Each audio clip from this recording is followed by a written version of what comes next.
Bienvenidos a nuestra clase abierta de dolor torácico, en donde vamos a hacer un viaje bastante interesante a través de múltiples patologías que todas tienen en común que se pueden expresar como dolor torácico, pero van a ser muy distintas en cuanto a etiología. Vamos a ver enfermedades que son netamente cardiovasculares, vamos a ver enfermedades que son respiratorias, enfermedades que pueden ser causadas por un trauma, enfermedades que pueden ser causadas por etiología viral o incluso idiopáticas. Vamos a ver múltiples patologías, todas ellas van a tener en común que van a producir dolor torácico. Pero el objetivo, lo que quiero que ustedes se lleven la noche de hoy, son esas perlas clínicas, son esos detalles, esas cosas que a veces uno pasa por sentado y que nos pueden ayudar a llegar a un diagnóstico certero. Recuerden que la mayoría de las enfermedades que vamos a ver en esta clase son emergencias,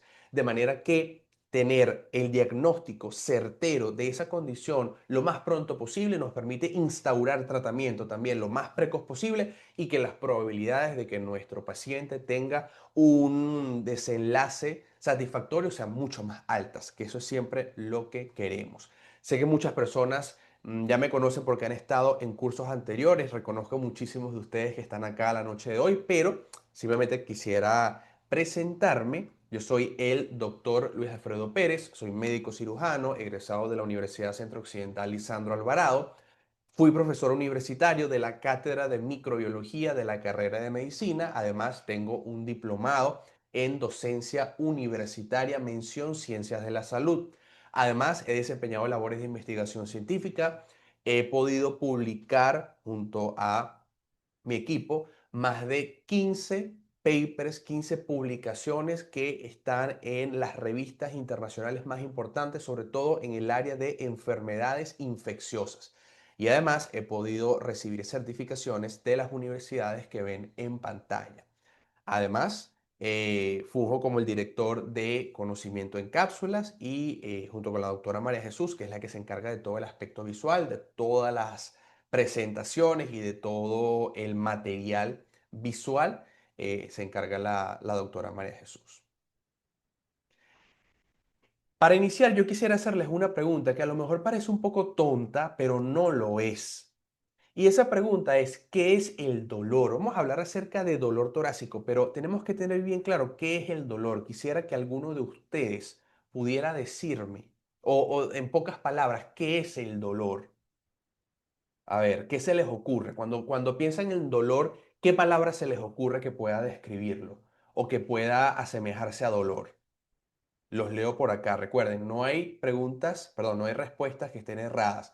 Me interesa conocer su opinión. A ver, ¿qué piensan que es el dolor? ¿Piensan que a lo mejor es una sensación objetiva? Es decir, yo puedo saber a ciencia cierta que una persona tiene dolor, o quizá es algo más subjetivo, una experiencia subjetiva. Cuando ustedes piensan en dolor, ¿cuál es la primera palabra que se les viene a la cabeza? Sin pena, ¿ok? Quiero verlos por acá por el chat, quiero verlos participando. Por aquí dice María Daniela, muy acertadamente, una sensación de molestia, por supuesto, algo subjetivo. Eso es importantísimo. El dolor es una experiencia, una sensación completamente subjetiva. Solamente la padece la persona. Yo solamente puedo conocer que el paciente tiene dolor a través de lo que el paciente me refiere. Hay algunos signos que pudiesen también hablarme de dolor, pero en general es una experiencia subjetiva, una experiencia que es molesta, que es, digamos, de dolencia, que es, digamos, algo incómodo para el paciente, completamente subjetivo. Y como es subjetivo, yo tengo que ser muy acucioso a la hora de hacer el interrogatorio para poder sacar el jugo a esa exploración de ese dolor, para poder sacar la mayor cantidad de características posibles. Porque mientras más características tenga, mayor va a ser mi precisión diagnóstica. Además, el dolor no ocurre así por así. El dolor está relacionado generalmente con un daño tisular que ya puede estar instaurado o que puede desarrollarse muy pronto o que está en evolución. no es simplemente que aparece y ya está, es que está relacionado con un problema, un daño a nivel de algún tejido de nuestro cuerpo. Entonces, eso es importante. Sensación subjetiva de molestia, incomodidad, que puede estar relacionado, que está relacionada con daño o una lesión a algún tejido de nuestro cuerpo, algún órgano de nuestro cuerpo. Importante. De más está decir que cada persona experimenta el dolor de una manera un poco distinta, no todo el mundo tiene el mismo umbral del dolor, pero en general ciertas patologías van a tener ciertos patrones dolorosos que nosotros podemos reconocer y algunos son extremadamente característicos. Entonces, volvemos un poquito a semiología, volvemos a los primeros semestres de la carrera. Recuerden que cuando nosotros vamos a preguntar a la paciente si tiene dolor, no debemos quedarnos en que, señor, señora, ¿le duele el tórax? ¿Le duele el pecho? Sí, bueno, perfecto, ya, listo. No, tenemos que ser lo más acuciosos posible y caracterizar ese dolor. Entonces, para caracterizar el dolor, nosotros tenemos un acrónimo súper famoso que es el acrónimo de Alicia, ¿ok? Alicia, cada letra va a representar un parámetro que nosotros tenemos que interrogar. Por ejemplo, la primera A va a estar relacionada con la aparición de ese dolor. ¿En qué momento apareció? ¿Fue en la mañana? ¿Fue en la tarde? ¿La persona estaba realizando algún tipo de actividad cuando inició el dolor? ¿Fue un dolor de aparición súbita o fue un dolor de aparición progresiva e insidiosa? Todo eso es importantísimo. ¿Cómo ocurrió? ¿Qué estaba haciendo el paciente? ¿Cómo evolucionó a lo largo del tiempo?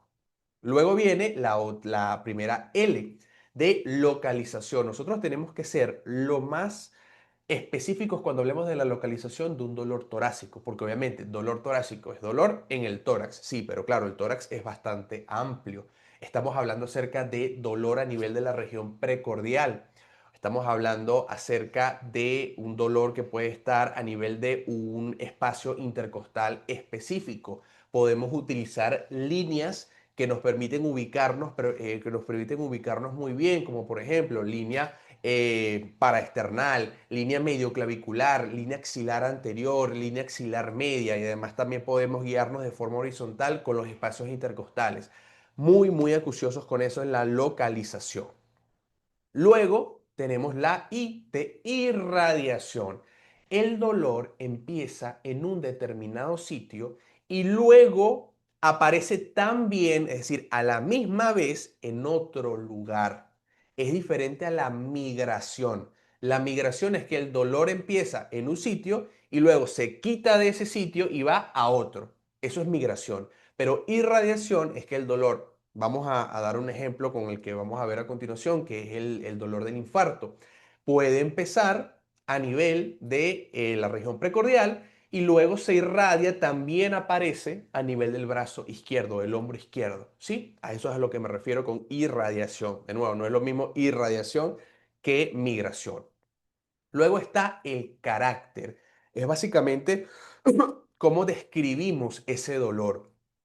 Hay dolores que van a ser punzantes. La persona siente que lo están punzando con algo, con un objeto, pues puntiagudo. Hay otros tipos de dolores que pueden ser lancinantes. La persona siente que lo están atravesando con una lanza o que parte de su cuerpo se está desgarrando o que hay una sensación opresiva sobre una determinada región del tórax. Hay muchos tipos de carácter, es importante que los conozcamos todos, pero los más comunes, sobre todo a nivel torácico, van a ser el opresivo, el punzante, el lancinante y también podemos tener dolor urente, como si fuera quemante.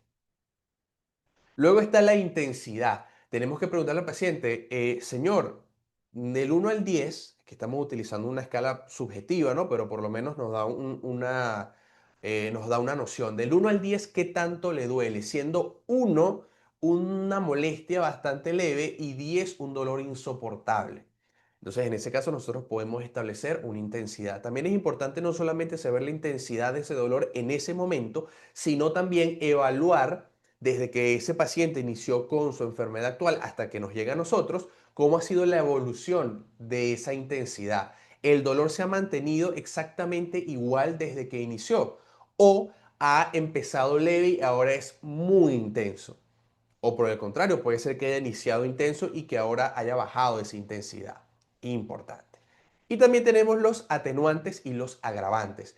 Atenuante es todo aquello que hace que el dolor disminuya en intensidad.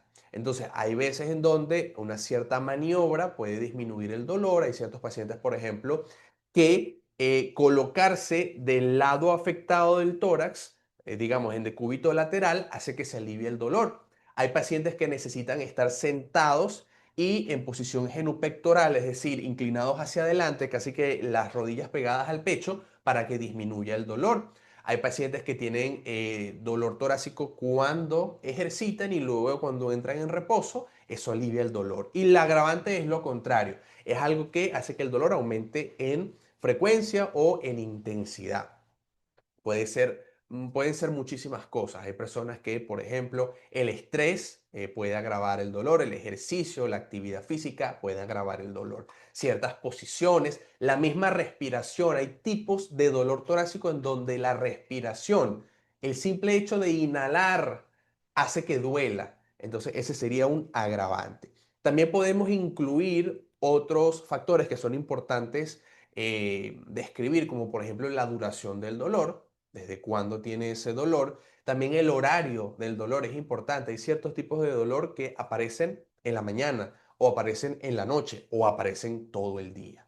Entonces, eso también tenemos que tenerlo en cuenta.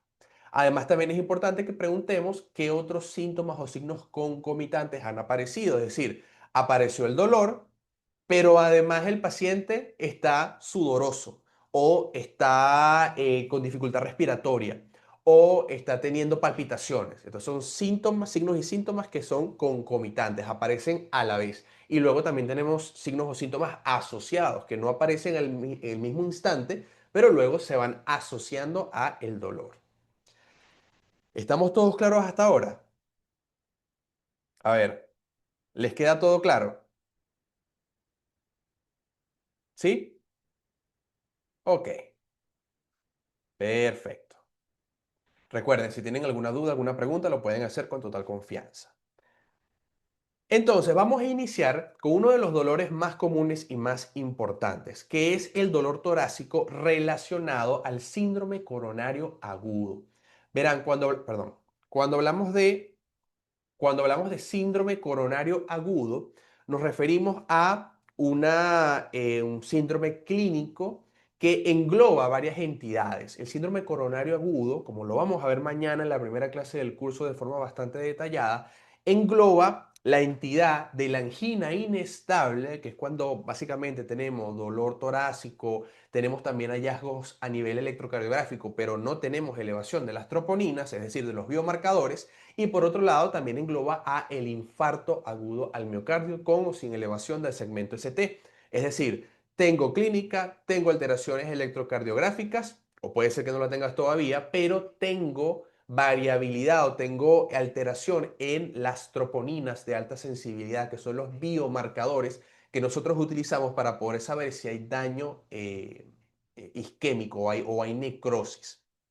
Entonces, cuando nosotros hablamos de un síndrome coronario agudo, nos estamos refiriendo a ese fenómeno que ocurre cuando hay una disminución del aporte de oxígeno a una determinada región del corazón. ¿Por qué ocurre eso? Bueno, porque recordarán que el corazón tiene su propio sistema vascular, que son las arterias coronarias. Y esas arterias coronarias son arterias terminales en la mayoría, es decir, ellas van a irrigar una determinada región del miocardio que solamente depende de ese único vaso, de esa única rama. A veces se forman colaterales, pero muchas veces pueden ser vasos terminales. Entonces, importante, en la mayoría de casos, el síndrome coronario agudo se produce por la oclusión, ya sea total o parcial, de una determinada coronaria. Y esto suele ocurrir por la formación de un trombo. Un trombo que normalmente va a formarse sobre una placa de ateroma que sufrió una erosión. Ya sabemos que las placas de ateroma son estas estructuras que se pueden formar justo por debajo de la túnica íntima de las arterias y que están llenas de material trombogénico, tienen una gran cantidad de lípidos y cuando la superficie de estas placas se erosiona o tiene una lesión, pues todo ese material trombogénico se expone a la luz del vaso y se forma un coágulo. Ese coágulo, como ya les comenté, va a ocluir de forma total o parcial la luz de la coronaria y esto impide que llegue oxígeno y que lleguen nutrientes al miocardio. El miocardio es un tejido extremadamente sensible a los cambios en la oxigenación, con lo cual oclusiones de apenas algunos minutos pueden hacer estragos dentro del miocardio, pueden hacer que células miocárdicas empiecen a morir. Por supuesto, esta oclusión, este daño isquémico al miocardio va a producir dolor. Va a producir dolor y es el que nosotros vamos a ver en estos pacientes. Pero claro, aquí quiero hacer una pequeña salvedad. La mayoría de pacientes van a tener el dolor típico que yo les voy a mencionar, pero por favor nunca se les olvide ciertos grupos de pacientes, como por ejemplo los ancianos, los pacientes diabéticos y las mujeres que pueden tener un cuadro un poco distinto en donde no predomina el dolor, sino que predominan otros síntomas. En general, el paciente con un infarto va a tener un dolor que se va a localizar en la región retroesternal, en la parte media del tórax por detrás del esternón, aunque en algunas ocasiones el dolor, el paciente no lo sabe localizar muy bien, a veces siente que el dolor es más generalizado en el tórax e incluso el dolor se puede situar a nivel del epigastrio en algunos pacientes, pero normalmente es precordial retroesternal. ¿Cuál es el carácter de este dolor? Es un carácter opresivo, como si fuera en puño. La persona siente que hay una gran presión, un gran peso sobre el tórax que no la deja respirar muy bien. Es un dolor de una intensidad de moderada a grave. También se caracteriza como constrictivo. En la mayoría de veces nosotros vamos a ver este tipo de dolor. Pero, como les dije, en pacientes diabéticos, en ancianos, a veces puede ser que el dolor no sea opresivo, sino que incluso podamos tener un dolor, como les dije, a nivel del epigastrio, que pueda simular el que produce una gastritis, por ejemplo, un dolor urente. Entonces, en ese tipo de pacientes, bastante pendientes, si tenemos un paciente diabético, por ejemplo, y está refiriendo dolor a nivel del epigastrio, el paciente quizá no tiene historial de gastritis, tenemos que pensar en un infarto y realizar un electro. La duración, importante, en el caso de la angina inestable, la duración puede ser variable, pero en el infarto, el dolor suele sobrepasar los 20 a 30 minutos. Es algo que lo va a diferenciar de la angina estable, que es, digamos, una condición que no está dentro del síndrome coronario agudo, sino que es básicamente la isquemia transitoria y crónica en un paciente. Entonces, el dolor en la angina estable suele ser menos de 20 minutos, pero en el infarto suele sobrepasar 20, 30 minutos. ¿A dónde se va a irradiar ese dolor? Bueno, ese dolor se va a irradiar principalmente al brazo izquierdo, sobre todo al borde cubital, es decir, si estamos en posición anatómica, sería, digamos, al borde interno del brazo. Además, no solamente es brazo, cuando hablo de brazo no me refiero a todo el miembro superior, me refiero a desde codo a hombro, ese es el segmento del brazo. Entonces, el brazo por la parte cubital, el hombro izquierdo también puede doler, el cuello, la mandíbula, la espalda, ¿ok? Entonces vamos a tener principalmente esas irradiaciones. También se puede irradiar a epigastrio y con menos frecuencia se puede irradiar al brazo derecho, pero también puede ocurrir.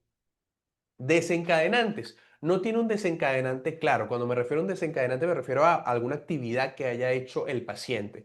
No, el paciente simplemente puede estar en reposo, a lo mejor estaba durmiendo y en la madrugada inició con el dolor. Algunas veces está desencadenado por ejercicio físico, a veces por un estrés emocional muy grande, puede desencadenarlo, pero en general ocurre en reposo. Atenuantes. A diferencia de la angina estable, el infarto no va a ceder completamente con el reposo y tampoco suele ceder con el uso de nitratos, ¿ok? A veces solamente se logra alcanzar un alivio parcial con el uso de nitroglicerina, por ejemplo, que es parte del tratamiento que veremos el día de mañana en el curso. ¿Cuáles son algunos signos o síntomas concomitantes o asociados? El paciente con infarto puede tener sudoración fría, diaforesis, es algo muy común que podemos observar. Náuseas, vómito, mareo. También podemos tener disnea. Y aquí quiero pararme un poquito porque ya les he mencionado, en hombres suele ocurrir este dolor clásico, pero en mujeres, ancianos, pacientes diabéticos, podemos tener más una preponderancia de otros síntomas por sobre el dolor. Por ejemplo, en las mujeres es muy común que nosotros observemos disnea, dificultad para respirar, diaforesis, palpitaciones, fatiga. Hay muchas mujeres que incluso teniendo un infarto no van a tener dolor. Hasta una de cada cuatro mujeres puede ser que no tenga dolor. Entonces eso es casi es un 25% de todas esas mujeres. Entonces por eso cuando una mujer llega con estos síntomas, de la nada, estaba completamente normal, no estaba haciendo ejercicio, es una paciente que no tiene antecedentes de asma, por ejemplo, y te llega con que no puede respirar, hay que prestar atención, hay que examinar, hay que hacer un electro, hay que tomar biomarcadores, porque puede ser un infarto. Otra cosa que el paciente puede sentir es sensación de muerte. Uy, perdón, dame un segundo acá para quitar aquí lo de las anotaciones. Dame un segundo. Un momento. Ujú, listo. Como les decía, además de los signos y síntomas que les mencioné, puede haber sensación de muerte inminente. El paciente puede sentir literalmente que se está muriendo, me estoy muriendo, y así te lo van a referir.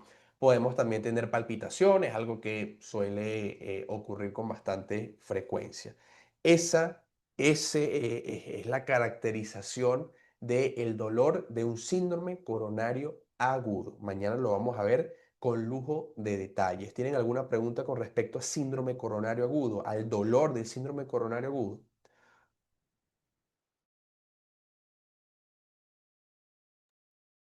¿Alguna duda, alguna pregunta? Por cierto, les tengo una sorpresa.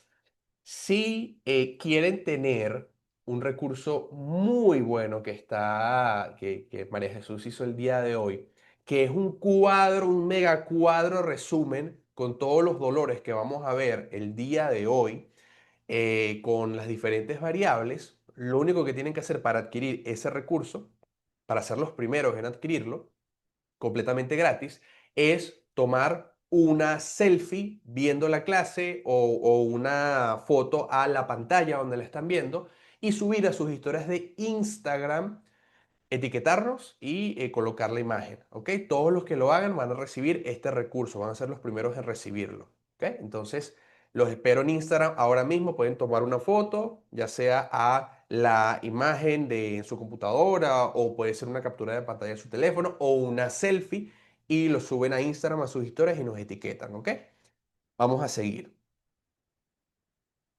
Les doy unos segundos para que puedan hacer esto, para que puedan tomar la foto. Voy viendo sus preguntas por acá, veo todo claro, todo bien, excelente. Ok. Vamos a seguir con la disección aórtica. Recuerden, la aorta es la arteria de mayor calibre de nuestro cuerpo, es la arteria que sale directamente del ventrículo izquierdo y es la que se va a dividir de forma dicotómica y va a dar lugar a todas las arterias de nuestro cuerpo. Todas las arterias de nuestro cuerpo, desde las arterias cerebrales hasta las arterias que van al pie. Todas van a emerger de la aorta.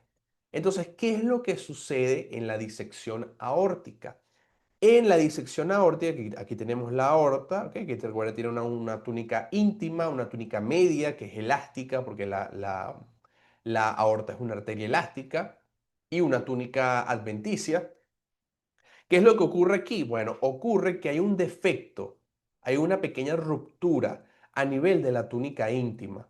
Y esto hace que la sangre empiece a ingresar a este defecto y se forme una luz falsa, un lumen falso, por donde la sangre va a empezar a acumularse. Recuerden que la sangre en la aorta va a una gran presión, a 120 milímetros de mercurio o más. Entonces, imagínense, esa sangre, cuando se produce esta ruptura acá de la íntima, va a empezar a acumularse por dentro de la pared propia de la aorta, no en su luz, sino dentro de su propia pared. Por supuesto, esto es desastroso porque la sangre y la presión de esa sangre va a empezar a disecar, a separar literalmente las capas de la aorta y puede ir, supongamos, puede empezar a nivel del arco aórtico y puede haber una disección que venga por toda la aorta torácica, aorta abdominal, puede irse a ciertas ramas, como por ejemplo las carótidas, puede afectar el pericardio, puede generar un derrame pericárdico, o sea, esta es una emergencia con M mayúscula, también, perdón, una emergencia con E mayúscula, también la vamos a ver en el curso. Entonces, este tipo de patología, en cuanto a su dolor, es bastante característico, porque bueno, aquí están los tipos de disección aórtica. Hay un tipo A que afecta la aorta ascendente, puede también afectar la descendente, pero si afecta la ascendente es de tipo A. Y la tipo B afecta solamente la descendente. Aquí está lo que les comentaba, ¿sí? Aquí está la disección, por ejemplo, a nivel de la aorta ascendente o parte del arco de la aorta y algunas que también pueden afectar ascendente y descendente. Entonces, lo que les comentaba, el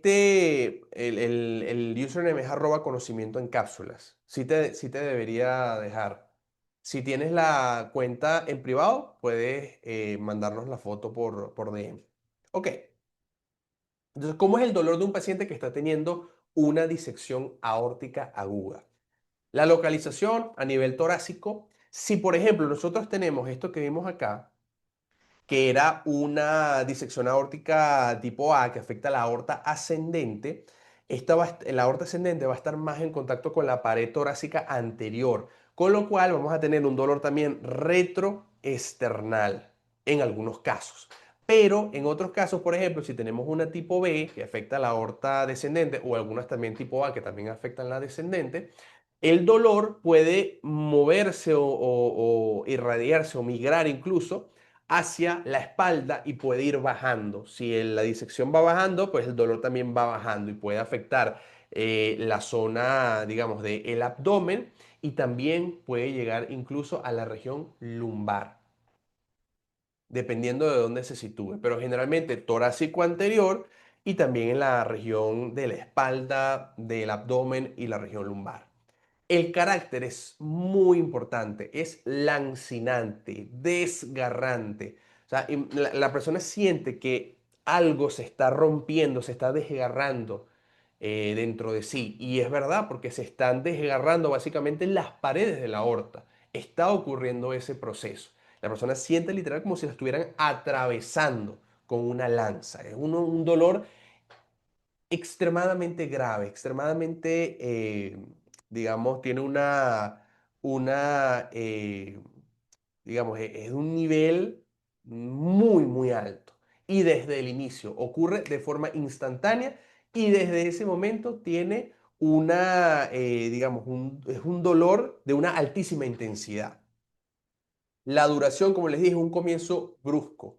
La persona puede ser que esté en reposo e inmediatamente empieza a sentir el peor dolor de su vida. Muchos pacientes lo describen así, es el peor dolor que tengo en mi vida. Y generalmente empieza el dolor y persiste. Puede ser que vaya como en oleadas, es decir, en momentos en los que hay un dolor que prácticamente no se puede aguantar y luego baja un poquito, pero depende de si el paciente ya tiene tratamiento, puede ser que baje el dolor, si el paciente, si esa disección se estabilizó, también puede disminuir un poquito el dolor. Irradiación, ya les comenté, nosotros podemos tener esa irradiación a nivel de espalda, de abdomen y de región lumbar. Una cosa que diferencia el dolor de la disección aórtica aguda del dolor del síndrome coronario agudo del infarto es que generalmente no vamos a tener esa irradiación a nivel de la mandíbula ni a nivel de los brazos. ¿Por qué? Porque ese dolor, ustedes podrán preguntarse, ¿por qué el dolor del infarto se irradia a el brazo, por ejemplo? Bueno, es porque a nivel digamos, del corazón, hay muchas fibras nerviosas que tienen aferencia sensitiva que luego se va a correlacionar o van a confluir con las fibras sensitivas que vienen de la parte superior del hombro. Y es por eso que generalmente cuando hay dolor a ese nivel también se va a irradiar al hombro o al brazo, porque es un dolor referido. Perfecto. Desencadenantes. Normalmente el paciente no está haciendo nada en particular, puede estar en reposo, pero es importante que sepan que la disección aórtica aguda está muy relacionada, el principal factor de riesgo es la hipertensión arterial no controlada, hipertensión arterial sistémica no controlada. Entonces puede ser que este paciente haya tenido un aumento de la presión arterial y eso haya precipitado que se formara esta disección. También está relacionada con ciertos trastornos, sobre todo arteriopatías de ciertas enfermedades, como por ejemplo el síndrome de Ehlers-Danlos, ¿sí? Está relacionado también con el síndrome de Marfan también y que son enfermedades del tejido conectivo. En cuanto a los atenuantes, los únicos atenuantes que vamos a tener tienen que ver con la instauración del tratamiento apropiado, que es la disminución de la presión arterial. A estos pacientes hay que bajarles la presión arterial de forma muy brusca y algunas, digamos, algunas medidas específicas farmacológicas. Asociados, bueno, estos pacientes pueden tener síncope, es decir, pueden perder la conciencia, sobre todo cuando hay afectación de las carótidas. También pueden haber déficits neurológicos focales, porque por un lado nosotros podemos tener afectación de las carótidas, como les acabo de mencionar. Recuerden que las carótidas, sobre todo la carótida interna, bueno, la común y luego la interna, van a formar parte del polígono de Willis, de todas las arterias, parte de la circulación de las arterias cerebrales. Eh, Y si se ven afectadas, pues por supuesto podemos tener un EBC, pero también podemos tener afectación de las arterias espinales, con lo cual podemos tener un paciente con una paraplejía, por ejemplo, es decir, con pérdida de la fuerza muscular de las piernas. Una cosa importante, el dolor migratorio, que ya se los mencioné. Asimetría de los pulsos. Esto es muy común en pacientes que tienen una disección, sobre todo cuando ya hay afección de las arterias subclavias. Entonces, en ese caso, nosotros podemos palpar el pulso radial, por ejemplo, del lado izquierdo y del lado derecho, y van a ser muy distintos. En uno puede haber un pulso de características normales y en otro podemos tener un pulso de una amplitud muy baja, incluso puede ser un pulso filiforme de un solo lado.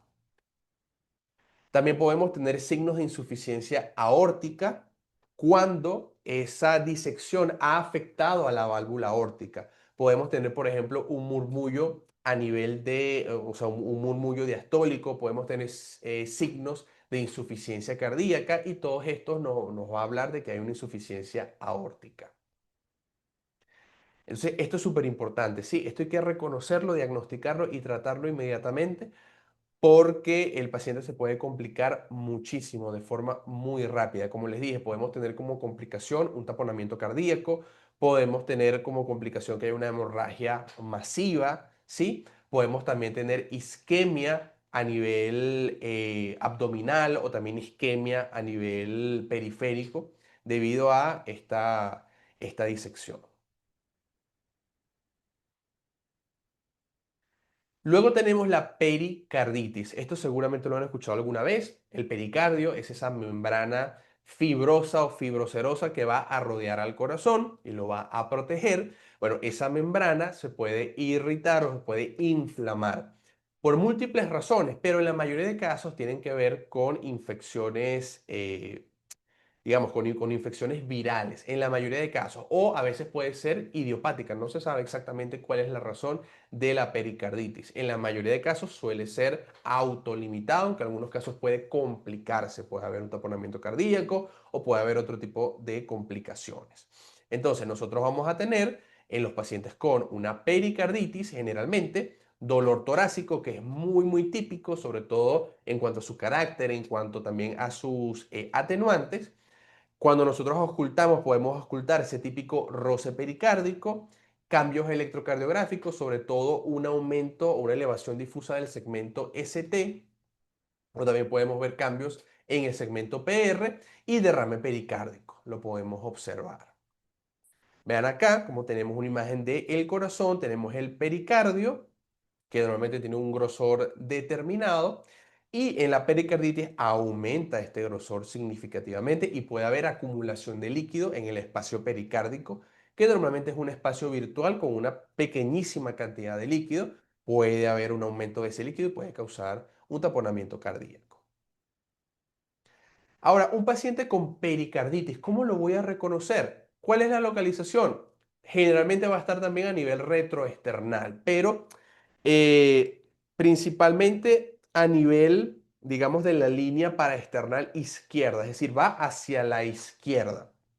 El carácter no va a ser lancinante, no va a ser opresivo, va a ser punzante en algunos casos o puede ser urente, quemante, porque hay una inflamación y tiene la característica de que va a empeorar con la inspiración.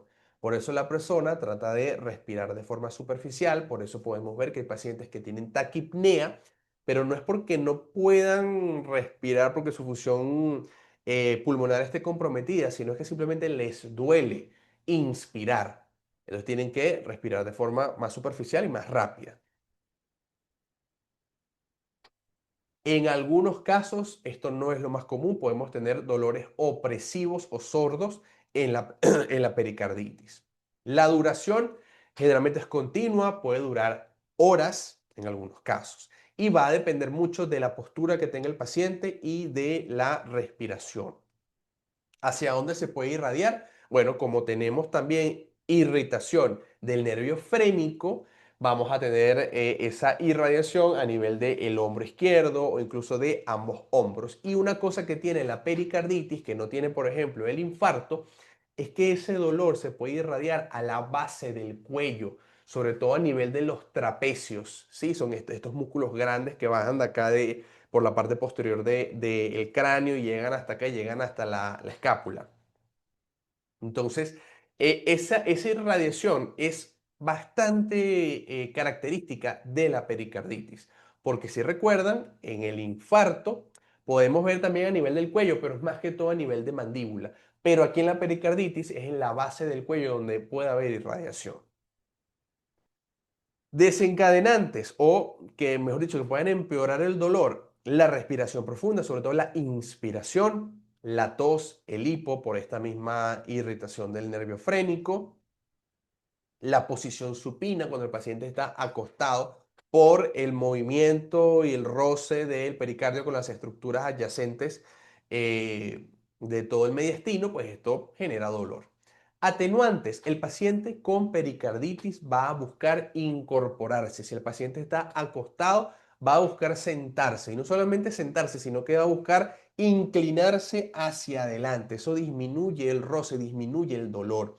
También empiezan a respirar de forma superficial o incluso pueden empezar a contener la respiración. A veces, o en la mayoría de casos, perdón, puede aliviarse ese dolor con antiinflamatorios no esteroideos. Y una cosa que lo va a diferenciar también del infarto es que el uso de los nitratos no lo va a aliviar porque no es de carácter isquémico. Aunque con lo de los nitratos hay que tener cuidado porque hay dolores que no son isquémicos, no son cardíacos, pero que se alivian con nitroglicerina. Ya vamos a ver uno de ellos más adelante. Como les dije, la pericarditis en la mayoría de casos está asociada a virus, con lo cual podemos tener un paciente que tenga fiebre, que tenga malestar, que tenga disnea, roce pericárdico, ya se los mencioné, que tenga escalofríos, o sea, puede tener un síndrome viral. ¿Alguna duda, alguna pregunta hasta ahora? ¿Algo que no les haya quedado claro?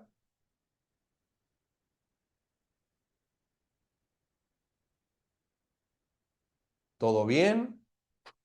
Perfecto. Recuerden etiquetarnos para poder llevarse el cuadro comparativo con todas las caracterizaciones de los dolores que vamos a ver la noche de hoy. Excelente. Perfecto. Pueden hacer sus preguntas mientras yo voy hablando, o sea, no hay ningún problema. Ustedes van haciendo sus preguntas y yo cuando voy terminando voy leyendo lo que ustedes van comentando, ¿sí? Pero por favor, si tienen una duda, la escriben de una vez. Ok, perfecto. Vamos a seguir.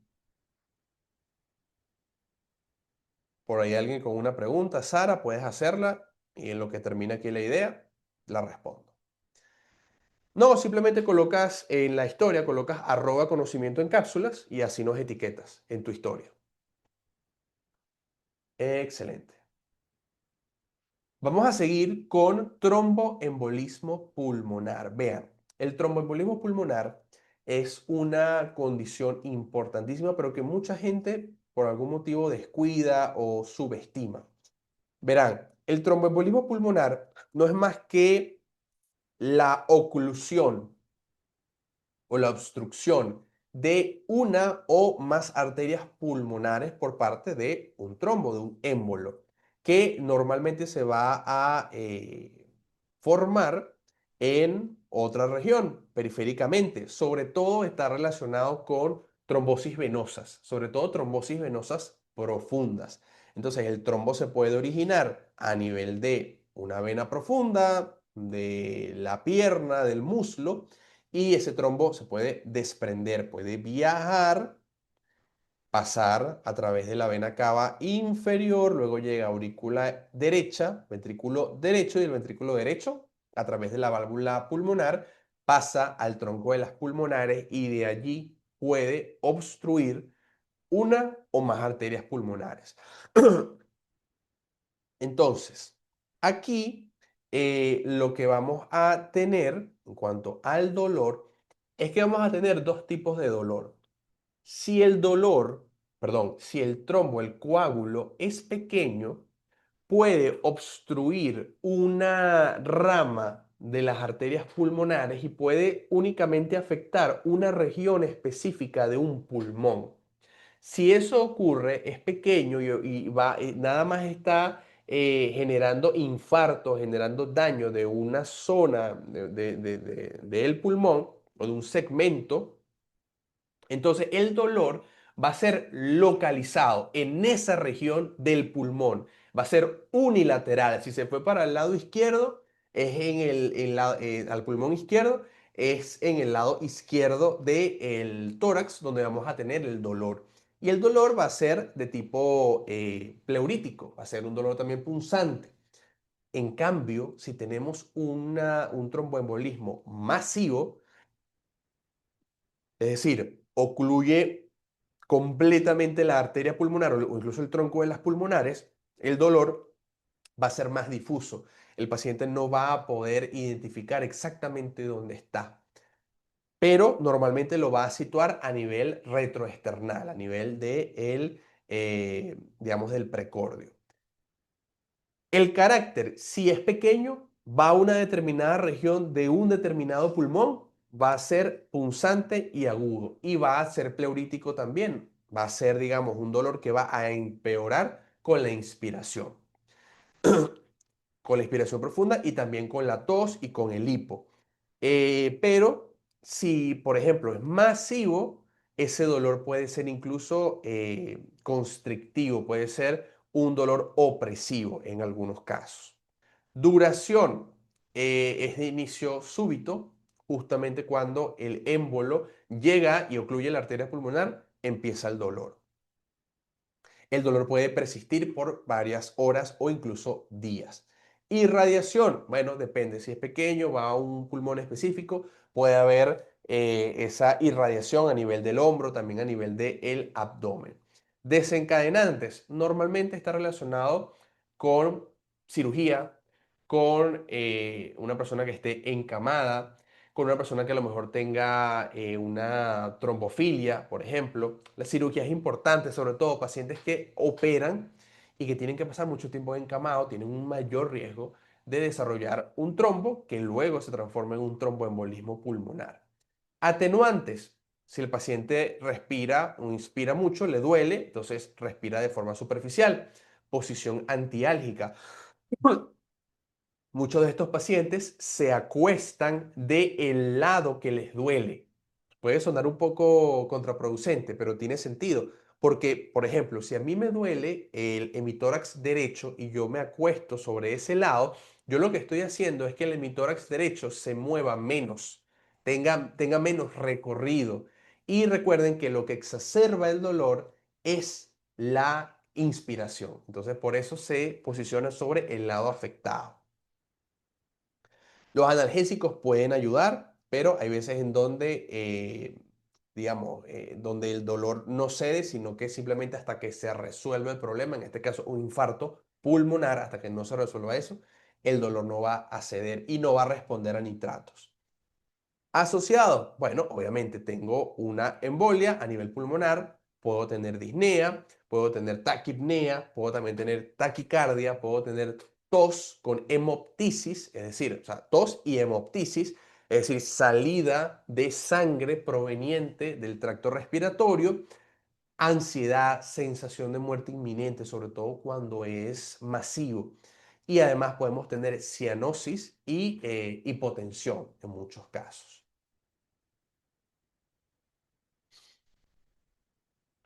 Luego tenemos el neumotórax, que es bastante interesante. Recuerden, nosotros tenemos los pulmones y luego tenemos la caja torácica. Y recuerden que los pulmones están recubiertos por una hoja llamada pleura visceral y luego en la parte interna de la caja torácica está revestida por la pleura parietal. Y entre ambas hojas, entre la parietal y visceral, hay una pequeña capa de líquido muy, muy pequeña, pero es una cavidad virtual, básicamente. No existe en condiciones normales.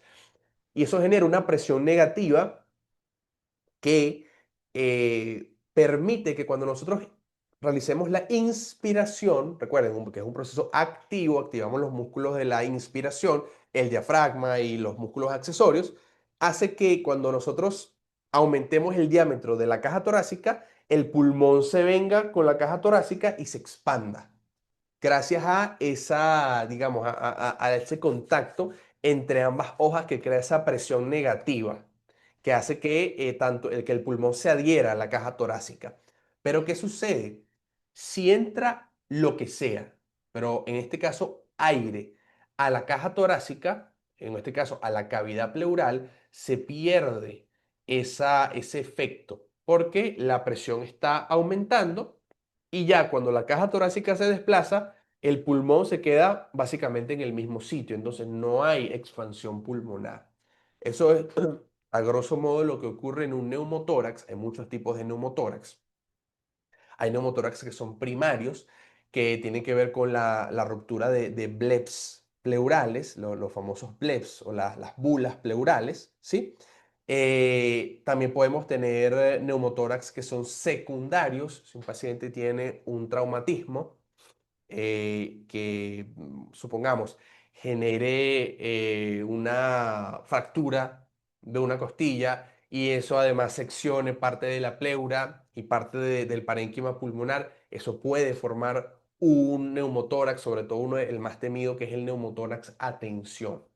Porque el problema no es tanto que, o sea, es un problema obviamente que se acumule aire, pero lo que sucede en el neumotórax a tensión, que es cuando se acumula y se acumula y se acumula y se acumula aire, es que el pulmón colapsa por todo ese aire y además este aire va a empezar a empujar. No tengo aquí las herramientas de... Ajá. Esta, perdón, déjeme seleccionar acá. Ya, un momento. Aquí, este. Entonces, cuando aumenta la cantidad de aire que hay en el espacio pleural, este aire no solamente va a colapsar a este pulmón, sino que además va a comprimir. las estructuras mediastínicas, va a desplazarlas hacia el otro lado. Va a desplazar, por ejemplo, la tráquea. Eso lo podemos ver en una radiografía de tórax. De hecho, en nuestro curso de interpretación de radiografías vemos esto en muchísimo detalle. Podemos ver cómo en un neumotórax a tensión las estructuras perdón, las estructuras mediastínicas están desplazadas hacia el lado contralateral. Y no solamente esto, sino que también comprime a los grandes vasos que están en el mediastino medio. Va a comprimir, por ejemplo, las venas cavas y eso va a disminuir el retorno venoso a el corazón.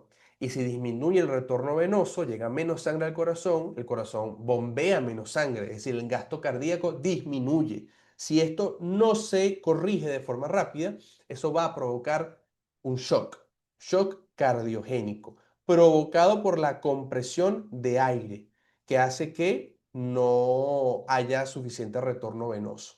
Entonces, vean cómo todo esto, y además comprime directamente al corazón. Vean cómo el neumotórax puede llegar a ser una condición que puede amenazar la vida. A veces no, a veces puede ser un pequeño neumotórax. Hay neumotórax que se pueden provocar también, por ejemplo, de forma iatrogénica, cuando se va a colocar un catéter venoso central. Esos suelen ser pequeños, ¿sí? Pero bueno, todo depende del cuadro de nuestro paciente. Pero lo que quería, me fui un poquito, pero lo que quería decirles es eso, que es aire en la cavidad pleural. Entonces, ¿cómo es ese dolor? Bueno, ese dolor se va a localizar en una región o en una mitad del tórax, ya sea del lado derecho, del lado izquierdo, el lado que esté afectado. ¿Cómo es el carácter digamos, del dolor? El dolor va a ser punzante, va a ser agudo, puede ser pleurítico, ¿sí? Puede aumentar esa intensidad con la inspiración profunda y con la tos. La duración, bueno, el dolor va a iniciar de forma abrupta cuando empiece el neumotórax. Si ocurrió por la ruptura de un bleb pleural, empieza allí. Si fue por iatrogenia o si fue por un traumatismo, empieza inmediatamente ese dolor. Y eso es un dolor que se suele mantener en el tiempo. Irradiación, como también estamos desplazando estas estructuras mediastínicas, puede haber afectación del nervio frénico, podemos tener esa irradiación a nivel del hombro o también a nivel del cuello, e incluso algunos pacientes refieren a nivel escapular. Desencadenantes, ya se los mencioné, puede ser, digamos, espontáneo, si es por la ruptura de una bula, o pues, puede ocurrir luego de una maniobra de Valsalva. ¿Qué características evidenciamos si realizamos auscultación? Si es un neumotórax como el que les mostré, que es un neumotórax bastante grande, si auscultas, no vas a escuchar ruidos respiratorios disminuidos o incluso ausentes. Si percutes a ese paciente, vas a tener hiperresonancia, porque lo que hay ahí es aire, ¿ok? Es distinto a si, por ejemplo, fuera un derrame pleural. Entonces tú percutes y es matidez, no, aquí es hiperresonancia. Y si es un neumotórax a tensión, pues vamos a ver ese desplazamiento de la tráquea del mediastino hacia el lado contralateral. ¿Ok? Atenuantes, bueno, respirar de forma superficial, el reposo, acostarse del lado afectado, que es lo mismo que les menciono con el, no, con la, digamos, con el tromboembolismo pulmonar. Y el tratamiento definitivo es lo que realmente va a hacer que disminuya el dolor. En el caso de un neumotórax a tensión, pues generalmente se introduce una aguja que permite la salida de todo ese aire. A veces también se puede colocar un tubo de tórax, depende. Y analgésicos también pueden ayudar. Asociados, imagínense, tengo un montón de aire, tengo el pulmón colapsado, no voy a poder respirar bien, disnea súbita, polipnea, taquicardia, ansiedad, pánico, la persona siente que se está ahogando, no tiene buena perfusión, no tiene buena oxigenación, cianosis, hipotensión, puede haber confusión e incluso insuficiencia respiratoria aguda. En el ambiente rural, bueno, ya eso es más específico, ¿ok? Pero es como les comento, cuando uno sospecha un neumotórax, atención, incluso no debe esperar a resultados de imágenes, tiene que inmediatamente actuar con la colocación de un catéter, ¿ok? en el espacio pleural para poder sacar el aire inmediatamente y que el paciente pues ya no tenga toda esa colección de aire en su interior. Nosotros tenemos un curso de emergencias médicas en donde hablamos de, perdón, de emergencias de trauma torácico, en donde justamente hablamos del neumotórax. Si están interesados, nos pueden escribir luego a través de Instagram. Pero el manejo, por lo menos inicial, no es tan complicado. Ahora vamos con la neumonía, ¿sí? La neumonía es básicamente la inflamación del parénquima pulmonar.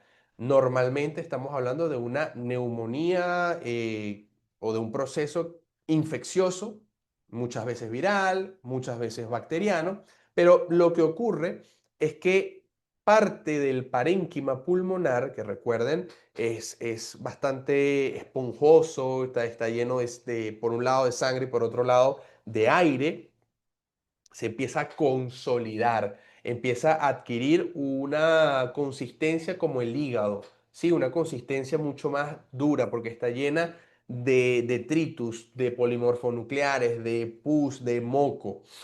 Y por supuesto no se puede realizar intercambio gaseoso de forma adecuada en ese parénquima. Puede ser de origen bacteriano, viral, por aspiración. Puede afectar una región pequeña del pulmón, puede ser una neumonía lobar, puede ser uni o bilateral. Y por supuesto va a generar dolor.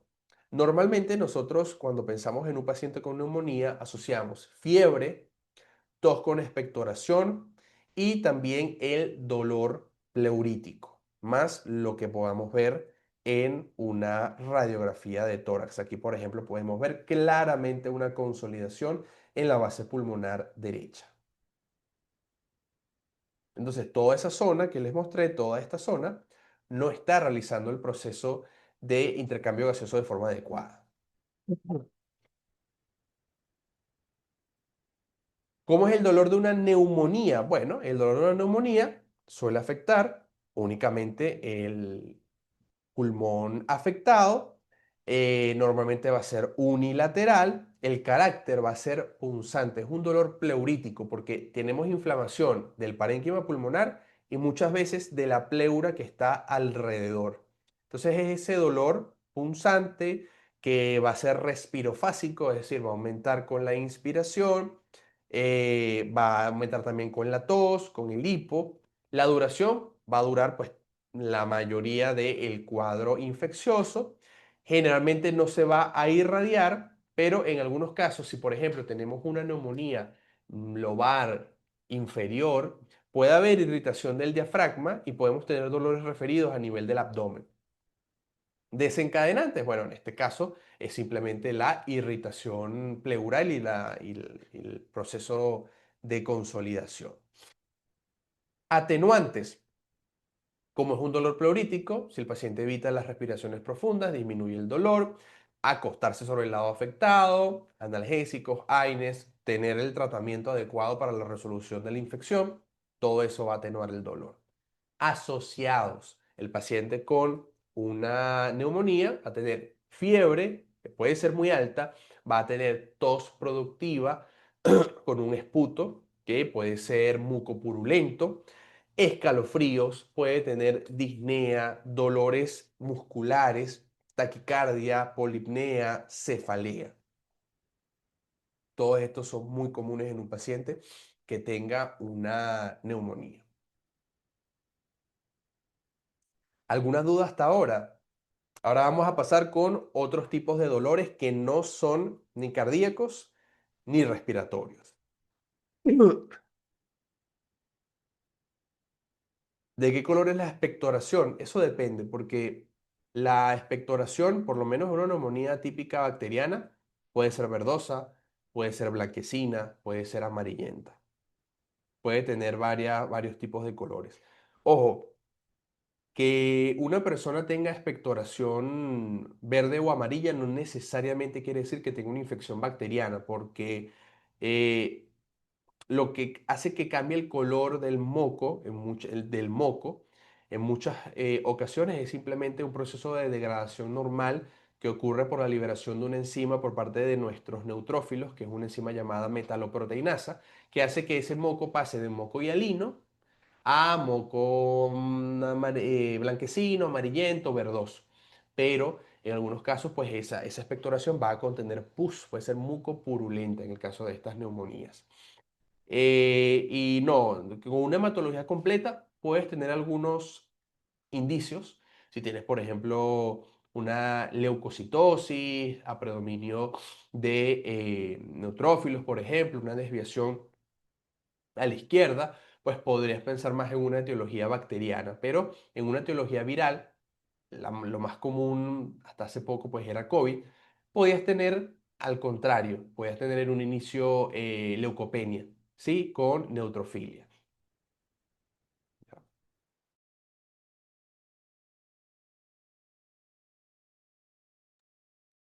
Ok. Ajá, ya vamos a eso, Diana, no te preocupes. Vamos a hablar, en un momento vamos a hablar de una costocondritis, así que no te preocupes. Pero primero vamos a hablar acerca de la enfermedad por reflujo gastroesofágico y también por el espasmo esofágico. La enfermedad por reflujo gastroesofágico, como su nombre indica, hay digamos, el esfínter, ¿ok? A nivel del cardias es insuficiente y eso hace que digamos, los jugos gástricos, que son importantísimos para la degradación de los alimentos, no se queden a nivel del estómago, sino que de forma retrógrada erosionen el esófago. Sí, recuerden que la mucosa del esófago es muy distinta a la mucosa del estómago. En la mucosa del estómago no se produce, por ejemplo, grandes cantidades de moco. En la del esófago no se produce grandes cantidades de moco, en la del estómago sí. ¿Ok? Entonces, ese pH tan bajo de todo ese ácido clorhídrico erosiona la mucosa esofágica y genera dolor que puede llegar a ser muy, muy intenso. Y por otro lado, el espasmo esofágico es básicamente una contracción hipertónica, ¿sí? Y de forma incoordinada del esófago, sobre todo de la porción inferior, que genera un dolor que puede llegar a ser muy intenso, de un carácter muy parecido al del infarto y que en muchas ocasiones se confunde. Entonces, si hablamos, por ejemplo, de la localización, en ambos vamos a tener una localización retroesternal o también a nivel del epigastrio, en muchos casos. El carácter, en el caso del reflujo gastroesofágico, pues va a ser un dolor urente, quemante. La persona siente que se está quemando. De hecho, en inglés se conoce como heartburn, como si el corazón se estuviese quemando, literalmente. Mientras que el espasmo esofágico es opresivo, es una contracción muy, muy grande y eso genera un dolor bastante intenso. Duración del reflujo gastroesofágico puede durar minutos a horas, mientras que el espasmo ocurre en cuestión de segundos o minutos, cuando mucho, pero es algo bastante fugaz. En la irradiación, el reflujo gastroesofágico puede ascender hasta la región cervical. ¿Por qué? Porque ese ácido no solamente va a erosionar la parte inferior del esófago, sino que puede seguir subiendo e incluso puede irritar o puede quemar la faringe y la cavidad oral. El espasmo esofágico, como está en esta región, puede también irradiarse, al igual que el infarto, a nivel del cuello, mandíbula, espalda y brazos. ¿Cuáles son los desencadenantes? Bueno, muy sencillo. Una persona que sufra de reflujo gastroesofágico podrá atestiguar de forma bastante eficiente que ese dolor es desencadenado por cosas específicas, principalmente referidas a la alimentación. Cuando una persona tiene una comida muy copiosa, una comida a deshoras, come mucho y se acuesta inmediatamente, o la comida tiene mucho picante o muchos condimentos, todo eso es un caldo de cultivo para aumentar el reflujo. Mientras que el espasmo está relacionado con cambios de temperatura muy bruscos de la comida. Entonces, si una persona come algo, por ejemplo, un helado, suele ocurrir mucho. La persona agarra, empieza a comer helado y claro, el esófago tiene una determinada temperatura, llega el helado muy frío y eso genera el espasmo. De la misma forma puede ocurrir también, supongamos que la persona estaba tomándose algo frío y agarró algo caliente y se tomó algo caliente justo después. Ese cambio de temperatura también puede propiciarlo. Pero no solamente eso, el estrés, la ansiedad pueden hacer que se produzca. Entonces imagínense una persona que esté estresada y que empieza a tener un dolor retroesternal opresivo de alta intensidad que se le irradia al brazo. Imagínense el miedo que eso puede generar. Entonces, por eso tenemos que ser muy acuciosos.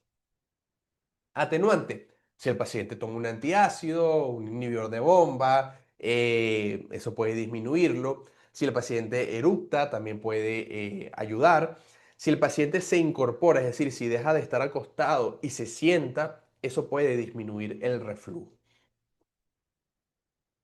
En el espasmo esofágico, y esto es lo que yo les comentaba, hay algo particular y es que la nitroglicerina, que ya les comenté, se utiliza en el tratamiento del infarto y que disminuye el dolor, en el caso del infarto en muchas ocasiones, también disminuye el dolor en el caso de un espasmo esofágico.